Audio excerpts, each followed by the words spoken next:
ગામ કયું તમારું?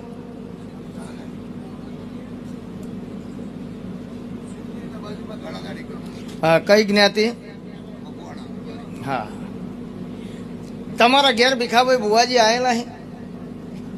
તમારું ગામ જોયું હું? હું બોલું એવું હોય તો દેવ તકલીફ સાચી ને કે ભુવાનું કોમ ધોણવાનું હોય, આપણે ટેન્શન લેવાની જરૂર નથી ભાઈ. એટલે હું ગોમ ગોત્રે ઓટો મારીને આવી ભાઈ. તારા ગોમના ગોત્રા ઉતરી એટલે પેલા 3 રસ્તા પડે ભાઈ.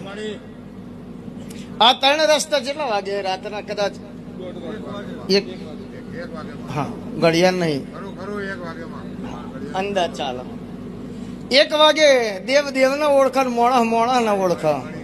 એટલે રાતે 1 વાગે હું ચેહર કાને પૂછું, એટલે હોમું એક મંદિર હે ભાઈ, જમણી બાજુ ગામમાં વળીએ એટલે એક મંદિર આવે. આ મંદિરને સલામ